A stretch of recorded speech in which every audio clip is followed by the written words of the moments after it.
estuvieron viendo los videos, vamos a hacer un repaso acá. Y bueno, pueden ir preguntando a medida que hacemos un repaso, pueden preguntar después también cuando quieran, ¿sí? No tengan, no hay problema, me hacen editar, dice. No, pero yo hablo de la gestión antes de la clase, no, una vez que se empieza a grabar ya cambio de tema y hago como que doy la clase. Ay, pucha, metí la pata otra vez. Bueno, hola, ¿qué tal? ¿Cómo les va? Ahí está. Bien, vamos a compartir entonces. Estamos.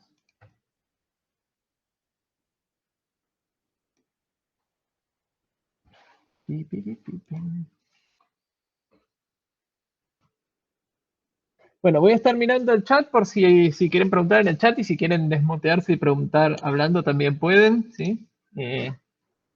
El tema de hoy es uno de los más importantes en el desarrollo de modelos de Machine Learning porque tiene que ver con la creación de features, ¿sí? Es la segunda clase que damos atacando el problema más importante en el desarrollo de modelos de Machine Learning, que es el problema de la representación. Si se acuerdan, habíamos hablado sobre el problema de representación al principio, y básicamente lo que estamos tratando de encarar o qué estamos tratando de resolver o qué es el problema de la representación es cómo representar datos para después usar algún modelo de Machine Learning para hacer predicciones.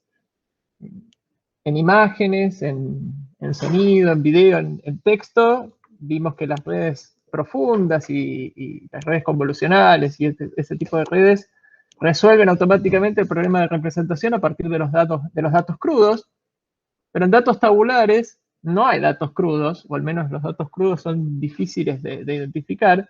Entonces, el problema de representación sigue siendo hasta ahora una tarea netamente artesanal, ¿sí? Es tarea del data scientist o del machine learning engineer, o como lo quieran llamar, definir qué columnas vamos a usar para nuestro dataset en el cual después queremos entrenar algún modelo, ¿sí? Entonces, es una tarea súper manual, es una tarea súper artesanal, y en general es donde hay mayor ganancia en cuanto al resultado de un modelo, ¿sí? Es mucho mayor lo que se puede ganar haciendo un buen trabajo de feature engineering que lo que se puede hacer, por ejemplo, tuneando hiperparámetros o haciendo alguna cosa, algún esquema distinto de validación y de prueba. ¿Qué cosas podemos hacer dentro de Feature Engineering? Básicamente cualquier cosa podemos hacer. Podemos crear features nuevos, podemos transformar features en otros, podemos codificar ciertas variables, por ejemplo las categóricas, y podemos agregar features que tengan que ver con la interacción entre otras columnas. Acá algo importante que a veces no se menciona es que algo previo a todo esto y que siempre hay que hacer es definir precisamente qué es cada fila de nuestro dataset, ¿sí? Mi dataset va a estar compuesto por una cierta cantidad de filas y columnas. Las columnas son los features y las filas es lo que tenemos que definir qué es lo que va a ser cada fila, ¿sí? Porque en definitiva las columnas son una forma de representar las filas, precisamente. Entonces, si no sabemos bien qué son las filas, es difícil entender el significado de las columnas. Y muchas veces al describir un dataset se describen todas las columnas, pero nadie dice qué es cada fila, ¿no? Y hay que interpretar si cada fila es, no sé, si cada fila es un negocio, si cada fila son las ventas de un negocio, si cada fila es la venta de un negocio en un determinado mes, si cada fila es la compra de un cliente en un negocio, ¿sí? ¿Qué representa cada una de esas filas? El detalle a tener en cuenta es que siempre la fila tiene que machear uno a uno con lo que sea que nosotros vamos a predecir. Nosotros vamos a predecir filas nuevas, nos van a dar filas nuevas, y para esas filas nuevas hay una variable, el target, que es el que nosotros vamos a querer predecir. Entonces, definir qué es cada fila es algo importante y hay que hacerlo siempre antes de empezar a desarrollar features para nuestro problema. Bueno, features nuevos, ¿qué podemos crear? Podemos crear features basados en el tiempo, que son estos que se llaman lagged features. ¿Qué quiere decir esto? Quiere decir, por ejemplo, que si nosotros tenemos un feature que es, por ejemplo, el promedio de ventas, no sé, de un comercio, podemos tener el promedio de ventas de un comercio del día anterior, o los 2 días anteriores, en los 3 días anteriores, o los 7 días anteriores, o en el mes anterior, o en 140 días anteriores, etcétera. Llevar un feature que ya existe a N features, en donde cada feature es una ventana de tiempo distinta hacia atrás, siempre, ¿no? Obviamente no puede haber ventanas hacia el futuro, porque es imposible, pero hacia atrás podemos crear ventanas de tiempo tantas como querramos, y esto en general nos nos multiplica enormemente la cantidad de features que podemos tener. Features estadísticos son los típicos, promedios, medianas, desviaciones estándar, máximos, mínimos. Hay muchas cosas acá, hay muchas cosas bastante sofisticadas. En general, los modelos basados en árboles, como XGBoost, CatBoost y la HBM, funcionan también bien los estadísticos basados en ranking, ¿no? Por ejemplo, rankear de 1 a n todas nuestras filas de acuerdo a un cierto criterio, ¿no? De acuerdo, no sé, a cualquier criterio estadístico que tengamos. Eso es mejor a veces que el estadístico mismo. ¿Por qué? Pues en los modelos basados en árboles lo único que nos interesa es el orden de las filas, ¿sí? Algo súper importante para los modelos basados en árboles es que cada columna define un ordenamiento. Bueno, ustedes vieron en los modelos basados en árboles que lo que va a hacer cada árbol es ir spliteando las columnas y decir de acá para allá los pongo en esta rama, de acá para allá los pongo en esta rama. Así que lo único que importa es el orden. Features basados en KNN a veces son muy interesantes, ¿no? Por ejemplo, para los K, las K filas más parecidas a la mía, ¿cuál es el promedio de tal columna, no? O sea, ¿en qué vecindario estoy, no? Features que tienen que ver con qué sucede con filas que son parecidas a la fila que yo estoy trabajando. Y esos en general tienen que ver con KNN y cosas por el estilo. También podemos crear features basados en texto, ¿sí? Como por ejemplo, si tiene o no tal palabra, la cantidad de veces que aparece una palabra, features basados en TF y DF, que vimos ya en la parte de NLP, y ustedes ya hicieron varias cosas para el TP con esas cosas. También podemos crear nuevas columnas basadas en textos, ¿sí? Hay unas columnas, si hay columnas que son textos, de esas columnas podemos sacar nuevos features.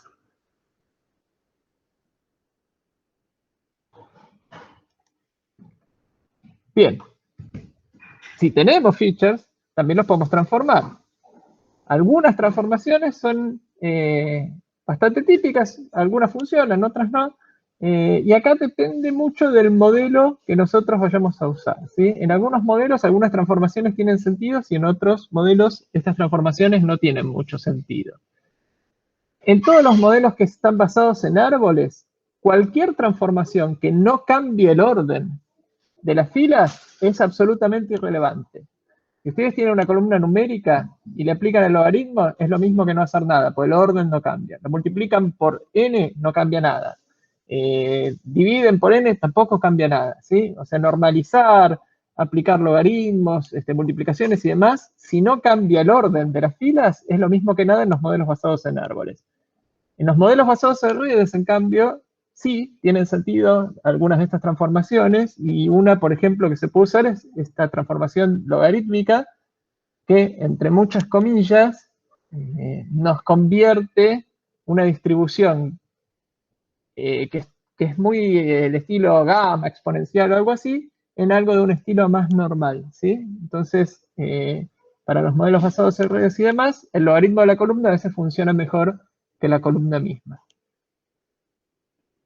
Otras transformaciones típicas son estas, de nuevo, estas en los modelos basados en redes pueden tener sentido. Si no cambia el orden, en el seno sí puede cambiar el orden, pues el seno, como es cíclico, puede cambiar el orden y puede llegar a tener sentido en modelos basados en árboles. Estas transformaciones trigonométricas a veces se usan para fechas o cosas por el estilo, porque, por ejemplo, el día de la semana, si uno numera el día de la semana como 0, 1, 2, 3, 4, 5, 6, resulta ser que después del 6 viene el 0. Pero eso para el modelo es imposible de saber, ¿no? Es imposible saber que 0 está más cerca de 6 que de 2. Eso es muy difícil de entender para un modelo, entonces alguna transformación que genere algo, que transforme algo cíclico en algo que tiene sentido, en general se puede usar con algún feature trigonométrico. De nuevo, sirve para todas las cosas que son, así como por así decirlo, circulares, ¿no? Donde no queremos tener el último viene después del primero, ¿no? En esos casos, las transformaciones así lineales, numéricas, así nomás, nos dejan el problema de que el último no está, no sigue al primero en un árbol. No puede decir, bueno, de miércoles a martes hago tal cosa. Si numero de 0 a 6, no existe ese split en un árbol, y debería existir. Piensen a ver cómo harían la codificación de días de la semana, que son solo 7, de forma tal que yo pueda hacer un split por cualquier día y me queden todos los días anteriores a ese y todos los días posteriores a ese, ¿sí? Que el árbol pueda hacer eso. Les dejo eso como ejercicio, a ver si a alguno se le ocurre algo, lo puede poner en el chat. Son 7 cosas, así que pueden poner cuáles serían los 7 valores que tendrían que usar.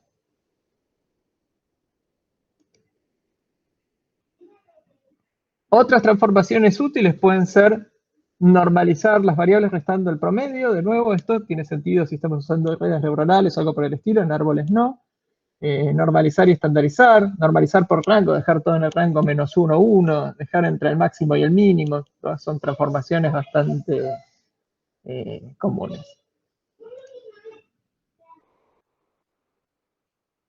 Podemos convertir variables numéricas en categóricas, haciendo una baquetización o un binding, por así decirlo, ¿no? Por ejemplo, digo, si x es menor que 20, le pongo valor 0, si está entre 20 y 30, le pongo 1, si está entre 30 y 40, le pongo 2, y si es 40 o más, le pongo 3. Es una forma de convertir variables numéricas en categóricas. Esto puede o no tener sentido en modelos basados en árboles, pues el orden no cambia, pero la forma de splitear sí, ¿no? Porque ahora si yo quiero splitear por 25 no puedo. Todo lo que está entre 20 y 30 es exactamente lo mismo porque tiene el mismo valor. A veces eso es saludable para el modelo, a veces no. Son decisiones que hay que tomar, ¿no? Pero cuando uno dice, bueno, no quiero que pueda decir de 25 para acá o tal cosa y de 25 para allá tal otra, ¿no? Quiero que más o menos si haces split, que no sea tan puntual ahí porque eso overfitea un poco. Entonces por ahí tiene sentido hacer este tipo de baquetización para que las opciones de split que tiene el árbol sean menores.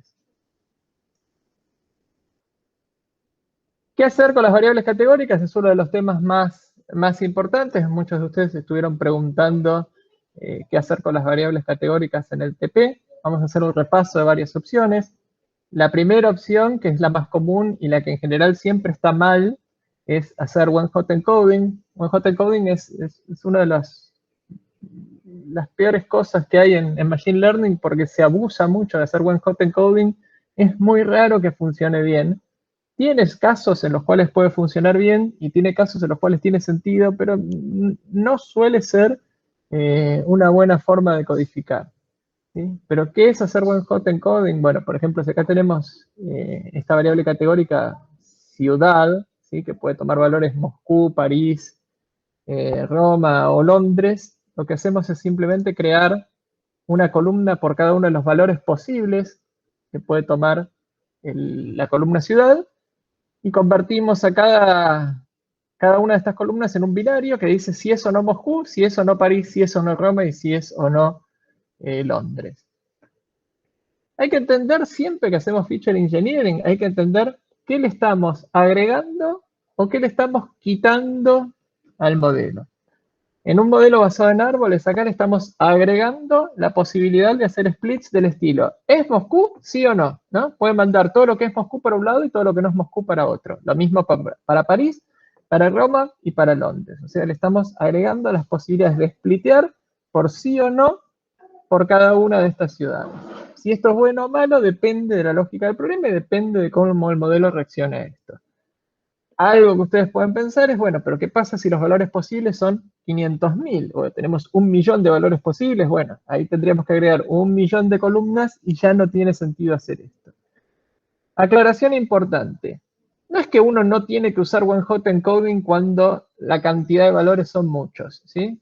Uno no tiene que usar one-hot encoding cuando está mal o cuando hay cosas que son mejores. Ese es el racional más lógico, si eso es aplicar el sentido común. Si yo tengo solo 4 valores y aplicar algo distinto de one-hot encoding es mejor que agregar esas 4 columnas, entonces no está bien hacer one-hot encoding por más que los valores sean 4, ¿sí? No es tipo, tengo 6 valores, entonces puedo hacer one-hot encoding. Yo puedo hacer one-hot encoding cuando quiera y puedo no hacer one-hot encoding también cuando quiera, que es lo importante. Acá nadie les dice que dependa de la cantidad de valores, ¿sí? El verdadero racional tiene que estar en qué cosa funciona bien y qué cosa funciona mal, y sobre todo si hay opciones, probar que una opción es mejor que la otra. No tiene sentido elegir sin hacer la prueba de qué forma de encoding funciona mejor. Una alternativa al one-hot encoding cuando la cantidad de columnas es mucha y por alguna razón queremos codificar esto de esta forma es hacer una codificación binaria en donde a cada valor posible le asignamos un número en binario. Por ejemplo, Moscú es 001, París es 010, Roma es 011 y Londres es 100. Entonces, en lugar de tener tantas columnas como valores teníamos posibles para la categórica, tenemos logaritmo base 2 de la cantidad de valores posibles columnas, ¿sí? En este caso tenemos 3 columnas, pero si fueran, no sé, miles de valores, tendríamos logaritmo de 1000 columnas para poder codificar eso. Esto es un tanto extraño porque ahora qué representa cada columna no queda muy claro, ¿no? Fíjense que Moscú es 001 y Roma es 011, o sea que si está en Roma tiene prendido también Moscú, ¿no? Medio extraño, medio arbitrario, pero en algunos casos funciona y por lo menos no tenemos que agregar millones o miles de millones de columnas si queremos hacer este tipo de codificación. Es muy raro que binary encoding funcione mejor que alguna otra cosa, ¿sí? Si lo van a usar, tienen que probar, tienen que realmente mostrar que es mejor que otras codificaciones, pues una codificación medio extraña que es muy raro que funcione bien, o que sea justo la mejor forma de codificar algo. La codificación que no nombramos, y no está en una transparencia porque no hay que usarla y está mal, es la de decir, bueno, no sé, Moscú 0, París 1, Roma 2, Londres 3. Esa codificación ordinal solo tendría sentido si realmente hay un orden entre los valores de la categórica, ¿no? Por ejemplo, si la categórica es excelente, muy bueno, bueno y malo, tiene todo el sentido del mundo convertir eso, por ejemplo, en 4, 3, 2 y 1, ¿no? O cualquier cosa que las deje ordenadas, ¿no? Para un árbol es lo mismo. Si pongo 1025, 3 y menos 15, es lo mismo que poner 4, 3, 2 y 1, ¿no? Pues lo único que importa es el orden. Entonces, si hay orden entre los valores de la categórica, está bien hacer esa codificación ordinal, pero si no hay orden, es una barbaridad. No sé cómo se suele llamar, no quiero decir label encoding porque a veces se le llama label encoding al min encoding, no quiero hacer líos de nombres, quiero simplemente decir qué es cada cosa sin ponerle un título. En ese calerno es label encoding, eso sí, para no hacer mucho lío con los nombres. Lo importante es que entiendan qué tipo de codificación es cada una. ¿Por qué está mal eso? Bueno, porque introduce un orden artificial entre los valores de la categórica que no responde absolutamente nada, ¿no? O sea, un árbol podría, si pongo 4 Moscú, 3 París, 2 Roma y 1 Londres, el árbol puede decir, bueno, de París para acá, o sea, París y Moscú para un lado y Roma y Londres para el otro. Pero no puede decir Moscú y Londres para un lado y París y Roma para el otro. O sea, le estoy introduciendo splits arbitrarios y le estoy restringiendo otros que podrían tener sentido. No tiene mucha lógica hacer eso en un modelo basado en árboles. En una red neuronal es todavía peor, porque le estoy introduciendo artificialidades extrañas, como que París más Londres es igual a Moscú, por ejemplo, ¿no? Que no tiene ningún sentido. Entonces hay que tener cuidado con esa codificación en general, salvo que haya un orden entre los valores de la categórica, suele estar mal. El min encoding es uno de los métodos más efectivos, sobre todo para los modelos basados en árboles, y es un método que es un poco peligroso, porque por su definición puede introducir algunas cosas bastante peligrosas en el modelo. ¿Cuál es la idea acá? Es codificar el valor de cada categórica en base a los targets, ¿sí? A la variable que yo quiero predecir. Por ejemplo, el promedio del target para cada uno de los valores posibles de la variable categórica. El peligro de esto es que se me filtre información de los labels en el dataset de entrenamiento. O sea, los targets no los puedo usar para entrenar, porque si no el modelo no tiene nada que aprender, ¿no? Ya tiene lo que quiere predecir ahí, no aprende nada.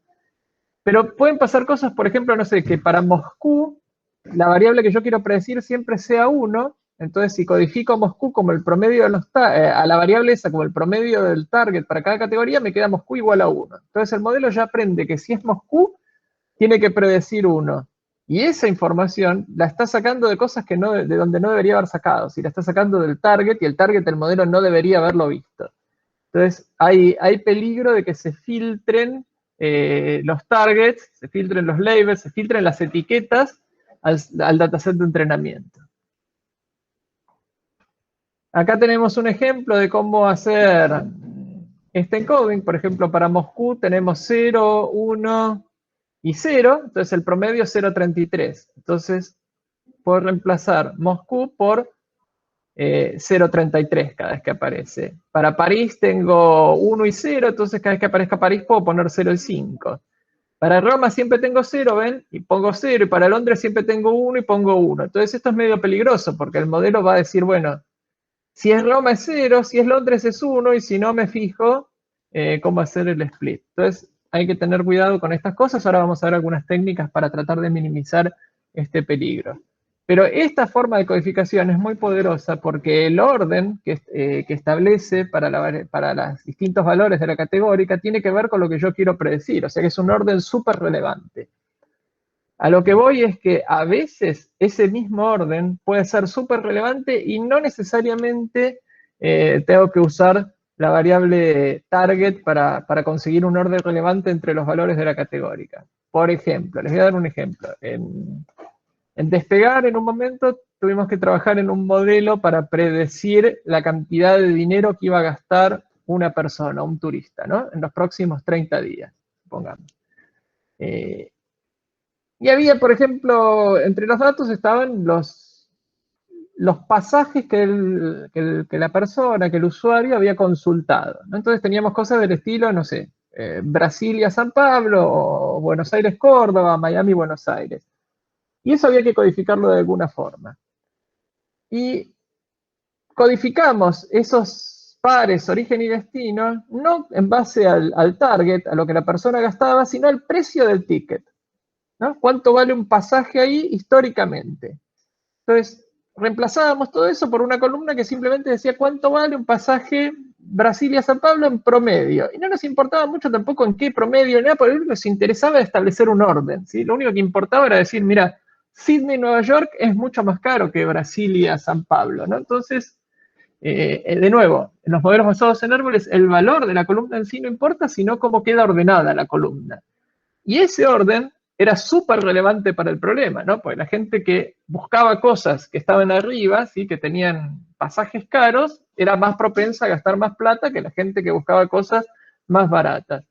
Y en ese tipo de esquemas se puede hacer un min encoding de una categórica sin necesidad de usar el target. O sea, se usó otra cosa para codificar la categórica, pero esa otra cosa que se usó para codificarla era relevante en función del problema que se quería resolver, ¿sí? Entonces tengan en cuenta eso, no siempre hay que usar el target para hacer un min encoding. Se pueden hacer min encoding con otras cosas, a veces con información externa. ¿Queda el campo ciudad? Sí, queda el campo ciudad con el valor, con un número. Es convertir esa variable, Nicolás, que era categórica, en una numérica, en donde en lugar de decir Moscú va a decir 0,33, y en lugar de decir París va a decir 0,5, en lugar de Roma va a decir 0, Londres 1, etc.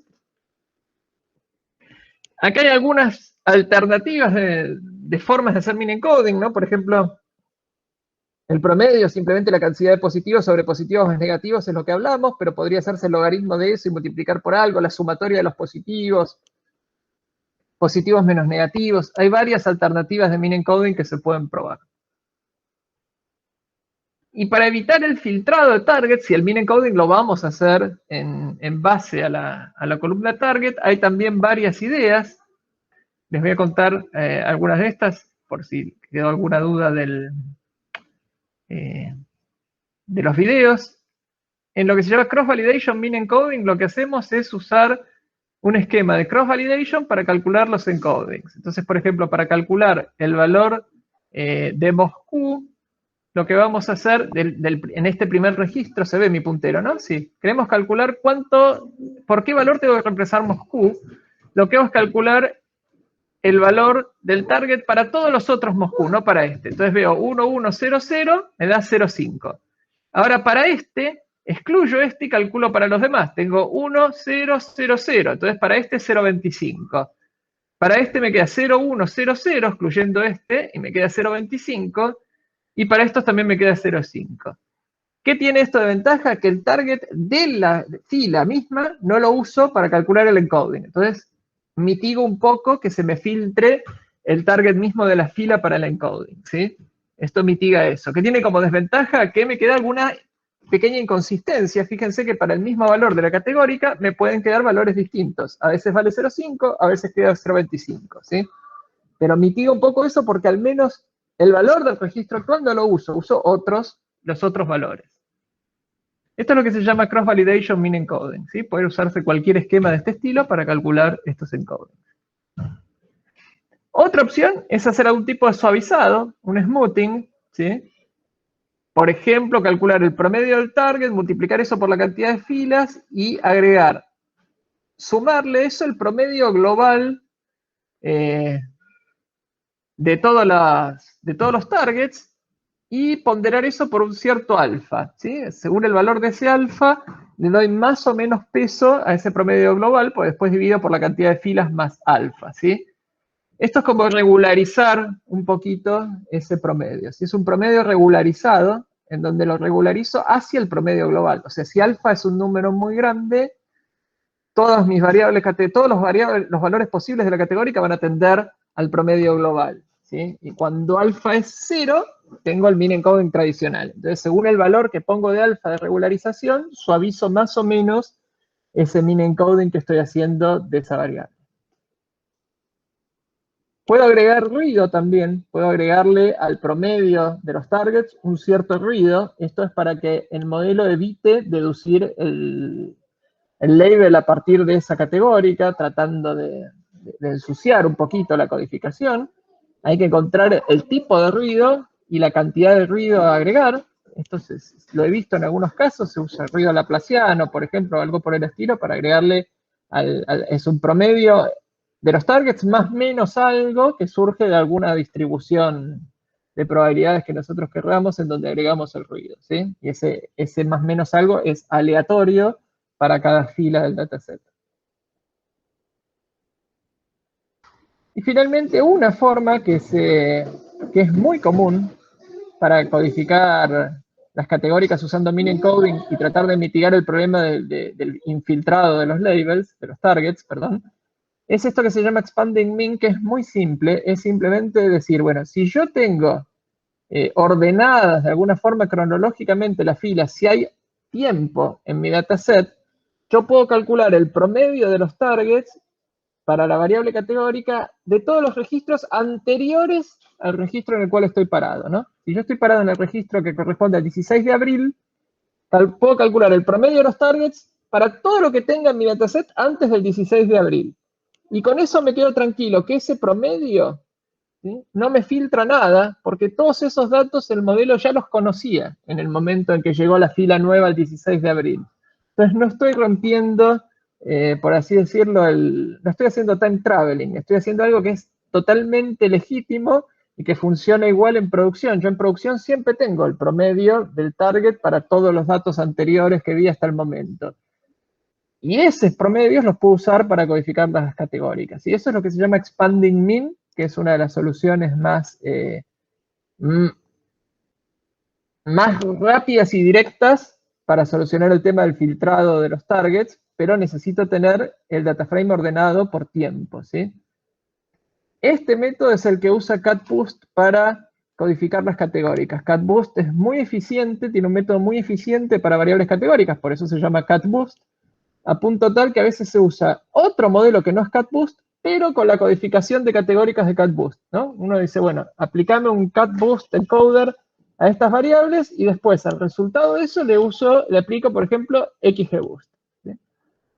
Si ustedes se acuerdan de la clase anterior, CatBoost es uno de los 3 hermanitos de algoritmos de gradient boosting, que son XGBoost, LightGBM y CatBoost.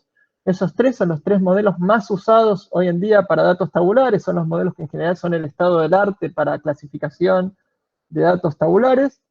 ¿Cuál de esos 3 funciona mejor? Depende, en general, en métrica, XGBoost es el que suele andar mejor, es el que más van a ver en competencias de Kaggle y demás.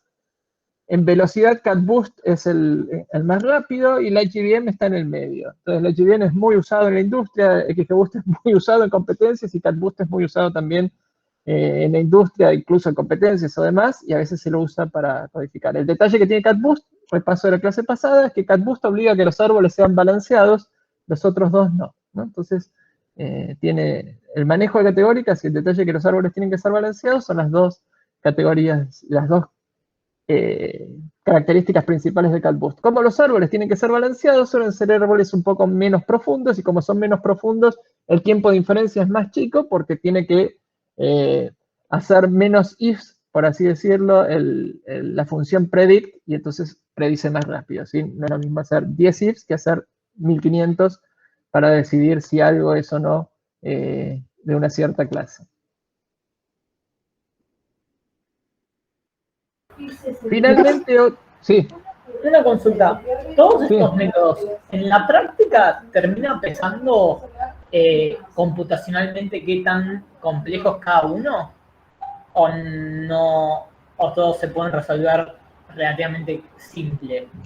En general son bastante simples. Igual esto te pesa únicamente para lo que es la generación del set de datos con el cual después vas a entrenar, ¿no? Una vez que tenés los features, ya entrenar y demás, simplemente depende de la cantidad de filas y columnas que tengas y cómo llegaste hasta ahí no importa. Y para predecir tampoco importa, ¿sí? O sea, lo único que te puede hacer más lento esto es la parte de generación del dataset. En general, los métodos de codificación no influyen mucho en eso. Los features sí.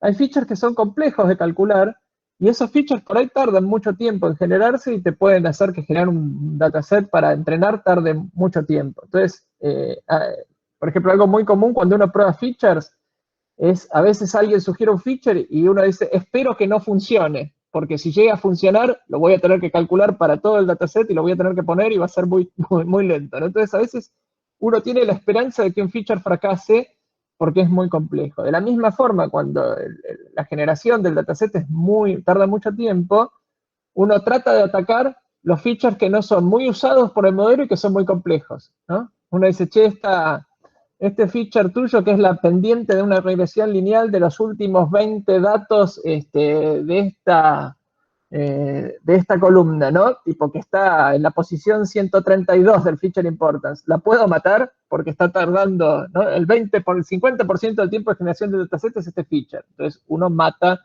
esos features que no son muy importantes para el modelo y que sí son muy complejos. No sé si me expliqué, pero está ese trade-off entre qué tan complejo es el feature y qué tan bien funciona para el modelo para decidir si queda o no el feature finalmente en el modelo.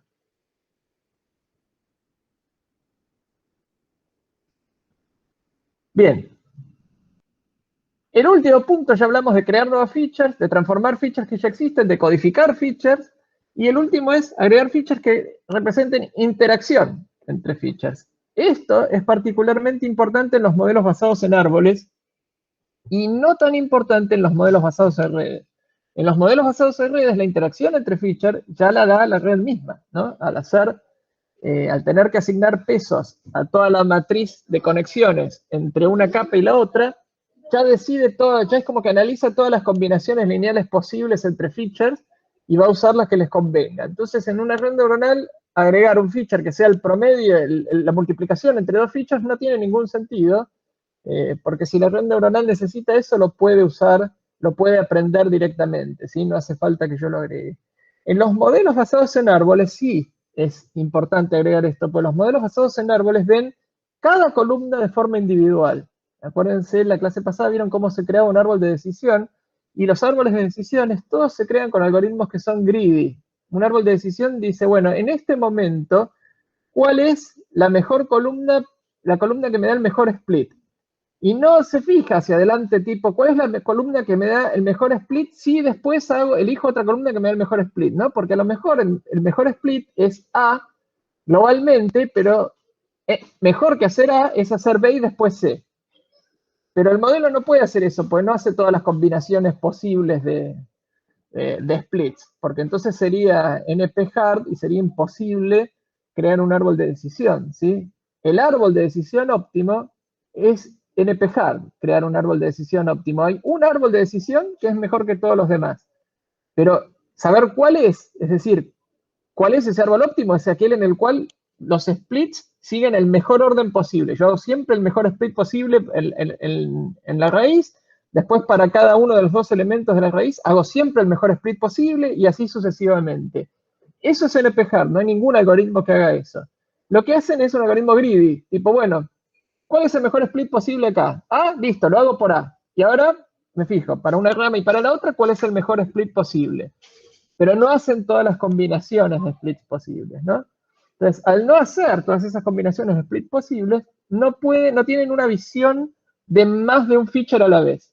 solo ven de un feature al momento. Entonces, agregar features que sean combinación entre dos features puede ser súper importante, ¿no? Por ejemplo, si yo tengo, no sé, la plata que gastó la persona y la cantidad de compras que hizo, el modelo no tiene forma de hacer el cociente, no tiene forma de saber cuánto es una compra promedio, ¿sí? Cuánto gasta por compra. Entonces, ese feature está bueno agregárselo. Pues, si el modelo quiere hacer un split por la compra promedio del usuario, lo puede hacer. ¿Sí? Entonces dicen, bueno, pero podría hacer split por cantidad y por lo otro. Sí, pero no sabe que puede hacer un split seguido de otro, y entonces a lo mejor nunca elige ninguna de esas dos columnas porque nunca las ve a las dos en conjunto, ¿sí? Nunca analiza una seguida de la otra, siempre analiza cada una individualmente, y a lo mejor cada vez que analiza cada una de esas columnas individualmente, siempre hay otra que gana. Pero a las dos columnas juntas, por ahí le ganan a todas las demás, y eso el modelo no lo tiene. Entonces, estos features así de interacción son súper importantes en los modelos basados en árboles. Multiplicaciones, sumas, divisiones, diferencias, todo tipo de cosas que involucren más de una columna y que creemos una nueva columna con eso, son a veces muy útiles para los modelos basados en árboles. Siempre piensen en este tipo de features cuando trabajan con XGBoost, con CatBoost, con LightGBM, porque acuérdense que los modelos no tienen visión de más de una columna a la vez, solo ven de una columna por vez cuando son modelos basados en árboles de decisión.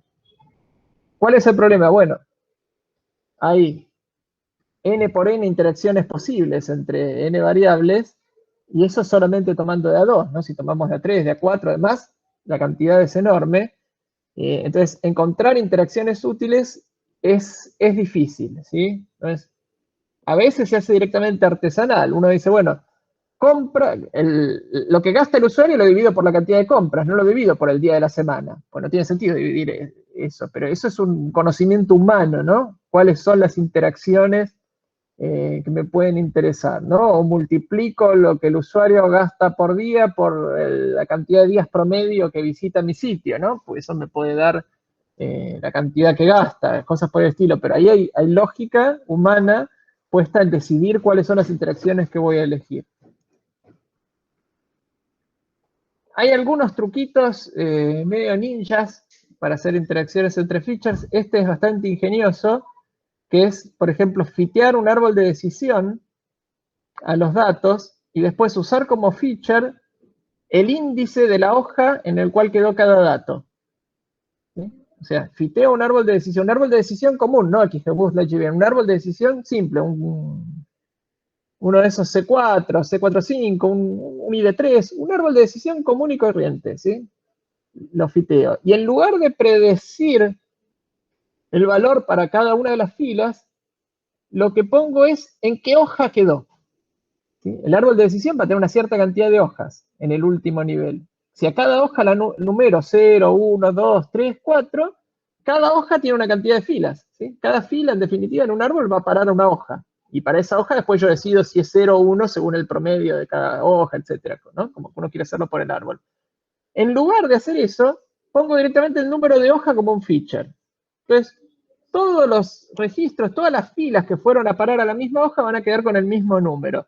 Y ese número de hoja depende de varios features anteriores, ¿sí? Por ejemplo, fíjense en el ejemplo, dice, ¿es masculino? Sí. ¿Tiene la edad mayor a 9,5? Para el set de datos de Titanic, ¿no? Entonces, ¿en qué hoja queda? Depende de esas tres variables. Entonces, en el número de hoja estoy representando 3 columnas o más de mi set de datos. O puedo representar n columnas de mi set de datos con un único número haciendo este pequeño truquito, ¿sí? Es algo que he visto en varias competencias y es bastante divertido hacerlo, ¿sí? De nuevo, la codificación es el número de hoja en el que la fila quedaría si fiteara un árbol de decisión a ese set de datos. ¿Eso para qué sirve? Para representar interacciones entre columnas, ¿sí? Porque para que dos filas me queden en el mismo número de hoja en un árbol de decisión, tienen que tener valores parecidos porque fueron por las mismas ramas del split en ese árbol de decisión. Entonces, eso captura interacciones entre features de una forma bastante interesante. Bueno, y después en los videos tenían un caso de estudio con unos supermercados rusos que no voy a repasar acá, pues no tiene sentido volver a hacerlo, así que les abro el chat o el micrófono para que puedan hacernos preguntas que tengan de este tema.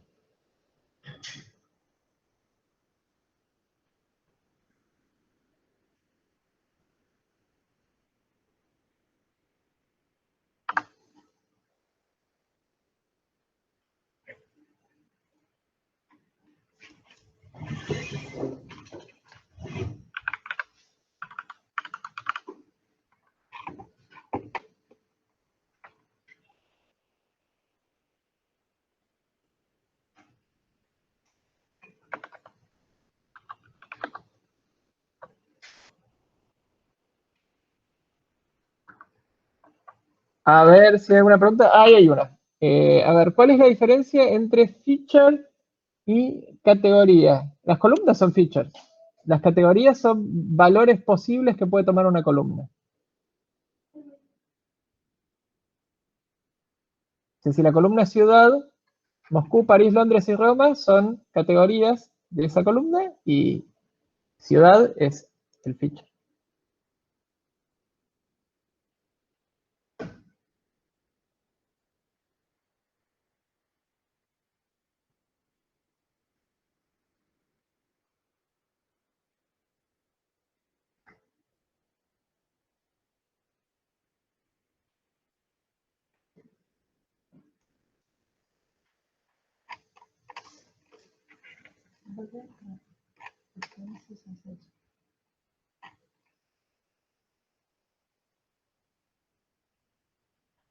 Miren, coding no tiene que hacerse necesariamente con el target, ¿no? Podría ser exactamente, sí, puedes hacer, como mencionamos, puedes hacer mini coding con otras cosas y es una codificación válida.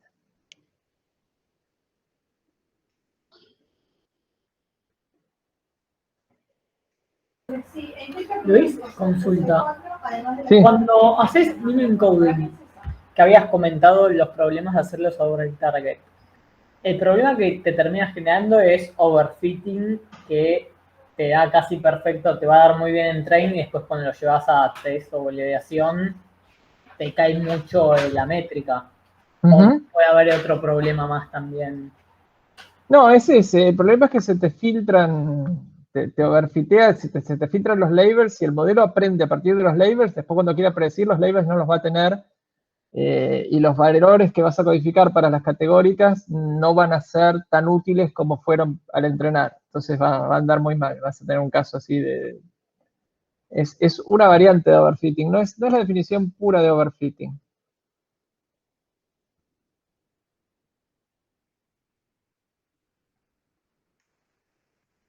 Si hay alguna fuente de ejemplos,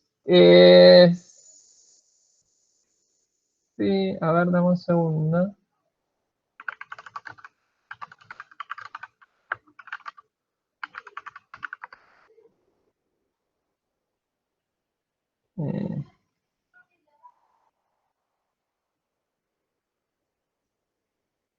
Ahora les paso un link que tiene un montón de soluciones de Kaggle.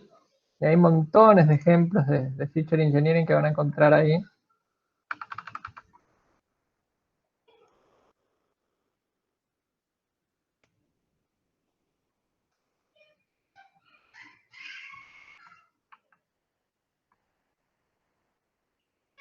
En el TP no podemos hacer mini coding con el target, lo pueden hacer si es que funciona bien, tienen que hacerlo con cuidado.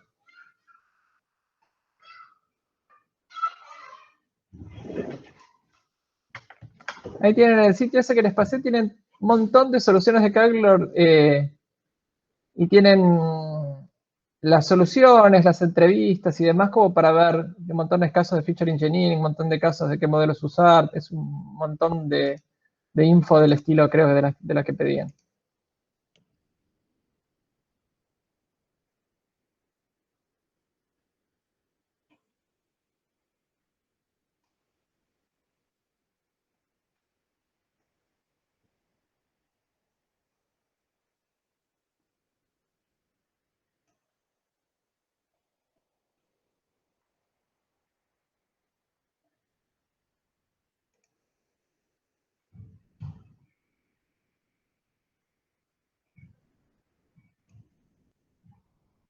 Bueno, ¿quieren hacer un Kahoot? A ver cómo andan con feature engineering. A ver qué.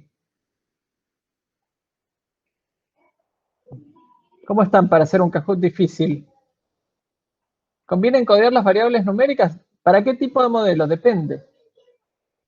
Si es para una red neuronal, para las redes neuronales las columnas tienen que estar todas normalizadas, tienen que ser todos en general valores entre 0 y 1, valores homogéneos y chiquitos, pues acordate cómo funcionan, Fede, las redes neuronales que van a empezar a crear combinaciones lineales entre features y demás. Si hay un feature que vale 6 millones y otro solo vale entre 0 y 1, el de 6 millones te va a dominar toda la red. Entonces, normalizar todas las columnas y que todos sean más o menos cosas homogéneas y demás, es súper importante para las redes neuronales. Entonces, esa misma normalización, esa misma codificación, que para una red neuronal es súper importante, para un modelo basado en árboles es lo mismo que nada, porque no cambia el orden de las columnas, ¿sí? Si algo puede valer entre 0 y 6 millones, para el árbol es lo mismo que valga entre 0 y 1, entre 0 y 6 millones, siempre y cuando el orden de las filas no cambie, ¿sí? Lo que se tienen que acordar es de eso. Los modelos basados en árboles, lo que importa es el orden en que cada columna define las filas, ¿sí? Cada columna de mi dataset define un orden para las filas. Eso es lo que importa en los modelos basados en árboles, ese orden, porque el árbol splitea de acá para allá y de allá para acá. Y en cambio, en los modelos basados en redes neuronales, lo que importa no es el orden, sino el valor en sí de cada casilla, de cada columna del dataset, ¿sí? Unos son basados en el orden de las filas y el otro en base a los valores de las columnas. Eso es lo importante. A ver si tenemos un Kahoot por acá. Pi, pi, pi, pi, pi, pi.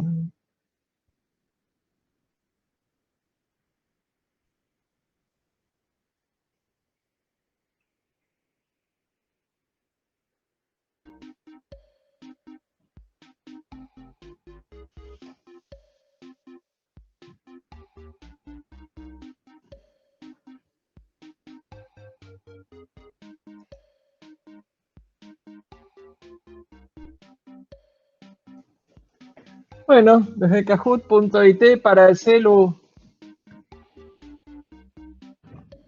el bolsillo de la dama o la cartera del caballero, pueden entrar con ese pin.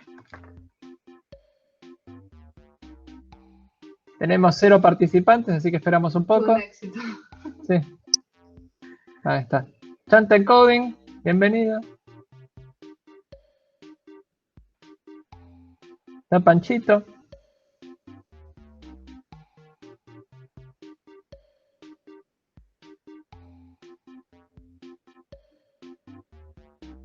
Tomás pregunta, ¿el min encoding para una categoría que no apareció en el train, pero sí en el test, sería la media de las medias? Y sí, eso es complicado. Cuando te aparecen categorías nuevas en test, hay que poner algo así. El promedio, por ejemplo, para dejarlo en el medio, en el caso de modelos basados en árboles, tiene bastante sentido. Está 1011, al horno con frita.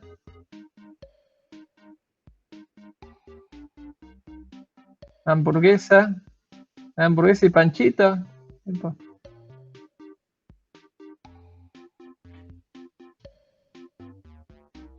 Lazy encoding. Me caigo a pedazos. El fundador de Kahoot, muy bien, el fundador de Kahoot. One Hot. No RAM.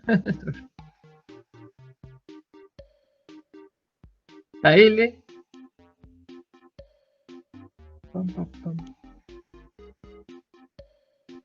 Bueno, vamos, si no hay más, lo largo con los 18, vamos. Espero que se sumen, pero si no, lo largo ahí, Feature, firmo el punto. Moscú.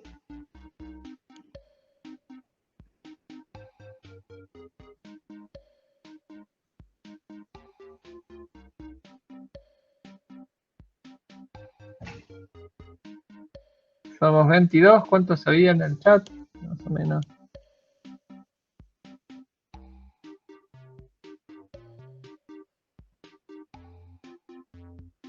Bueno, vamos, ahí con los 22 que estamos.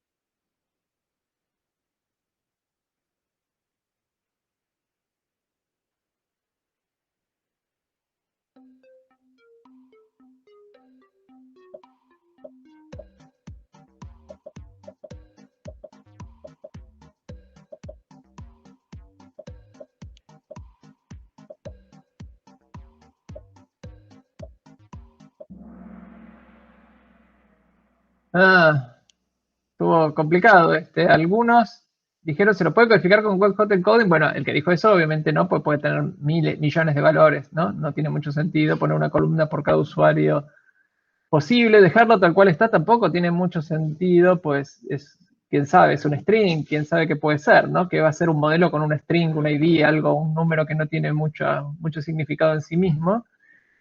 Así que las dos opciones más lógicas eran o eliminarlo o codificarlo.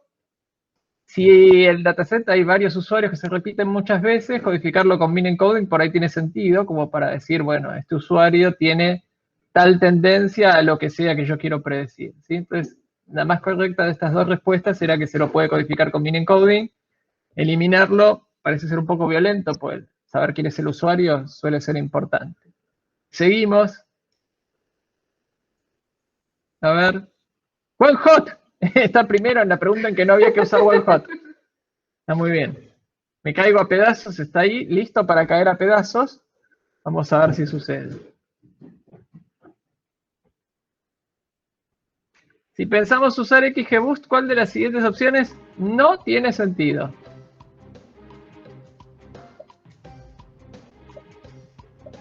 Esta es fácil.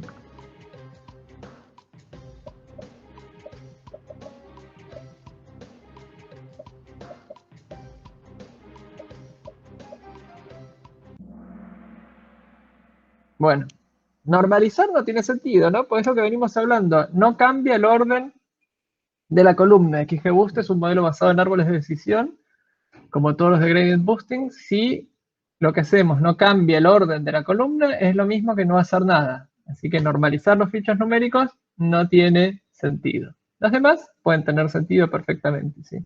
Interacción entre features es súper importante en los modelos basados en árboles, ¿sí? Esa es una de las que no habría que mencionar. A ver qué pasó. Cayó, me caigo a pedazos, cayó. Y está ese, el Panchito y One Hot ahí en la cabeza. Vamos a ver qué pasa. Si usamos Deep Learning, ¿es necesario normalizar las columnas numéricas? Verdadero o falso ahí para ver quién contesta rápido. Es verdadero. Es necesario normalizar por lo que mencionamos antes, que si no normalizamos los valores que pueden tomar las columnas pueden ser disparatados o pueden dominarme toda la red. Entonces, en todas las redes neuronales es importante normalizar bien las columnas. 50 y 50, está flojo el tema, ¿eh?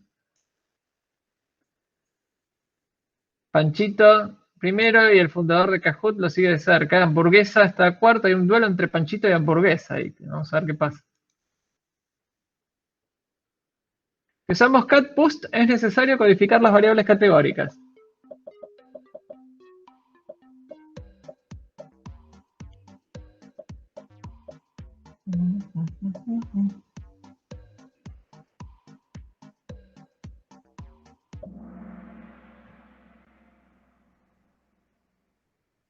Bueno, muy bien, acá es falso. Obviamente catboost, una de las características que tiene es que codifica las categóricas él mismo, con un método que vimos que está basado en min encoding. Pasó al frente Panchito y Hamburguesa, duelo de titanes. Chanta encoding se está subiendo. Me caigo a pedazos, subió, contrariamente a lo que uno podría predecir. 5 de 8. ¿Cuál de las siguientes es una buena definición de fairness en Machine Learning? No hablamos de fairness, pero bueno, estaba por ahí en algún video probablemente, así que...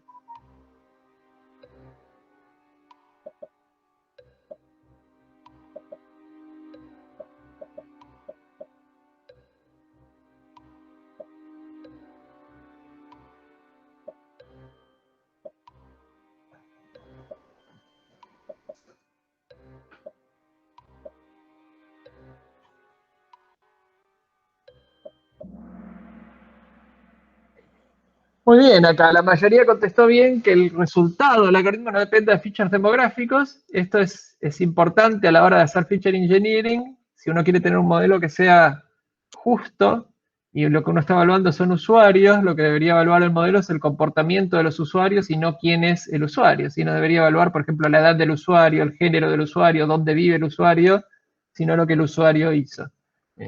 Porque si uno dice, bueno, si los usuarios de, no sé, de Luxemburgo nunca me compran, entonces no les muestro los avisos, eso es injusto para los usuarios de Luxemburgo que quieren comprar, ¿sí? Ellos no tienen la culpa de vivir ahí. O de que la estadística de la mayoría de los otros usuarios que viven ahí sea desfavorable, ¿sí? Entonces, ese es el concepto de fairness, ¿sí? Que las características del usuario no influya en el resultado que va a tener mi predicción.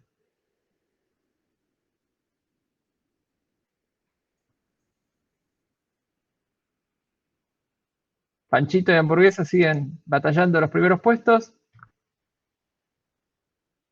Si tenemos una columna A y B, no tiene sentido agregar A dividido B usando CatBoost.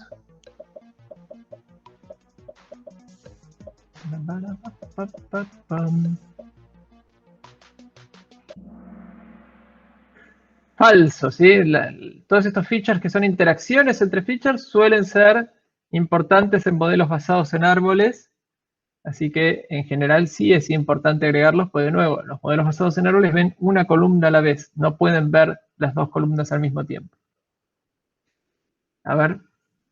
Uy, cayó hamburguesa, está entre Panchito, One Hot y viene firmo el punto ahí que viene subiendo. Nos quedan dos más. ¿Cuál de los siguientes features es discriminatorio? A ver.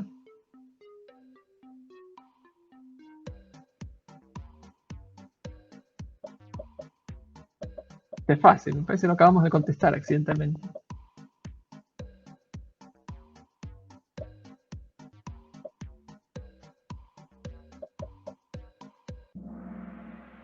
Muy bien, la distancia entre el usuario y el comercio pues depende del lugar en donde está ubicado el usuario y eso en general no debería influir en el resultado del modelo. Todos los demás no tienen que ver con el usuario en sí mismo y son features de comportamiento, así que están bien considerarlos para un modelo que no quiere ser discriminatorio con sus usuarios. Cayó Panchito, firmo el punto, está primero ahora. Panchito, One Hot, S y hamburguesa están ahí y definimos en la última. ¿Cuál no es correcta? Eso, ¿cuál no es correcta?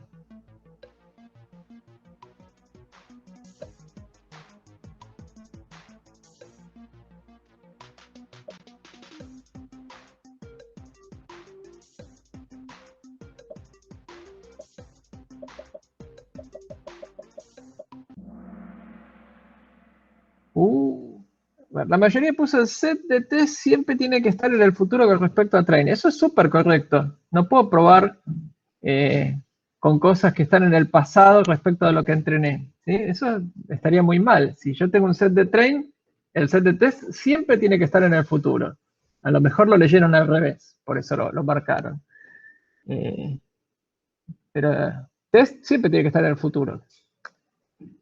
La que es incorrecta es decir que el set de train tiene que tener distribución productiva. El set de train tiene que tener la distribución que más le conviene al modelo para generalizar bien. ¿Sí? No. Test tiene que tener distribución productiva para que la métrica que estoy midiendo tenga sentido. Pero train no. Train puede tener cualquier distribución, la que mejor me convenga para que el modelo aprenda. Pero en general tratamos de balancear si es posible y esa ya no es una distribución productiva. Bueno, vamos a ver quién ganó.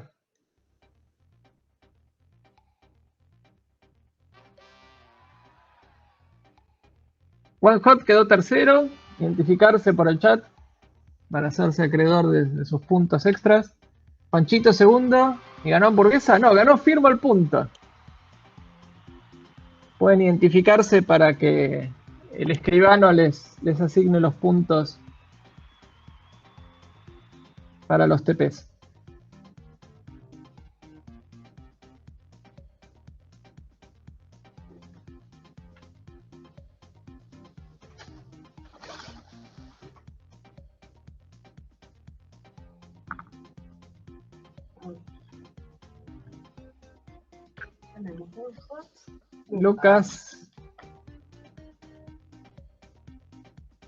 Lucas y Tomás.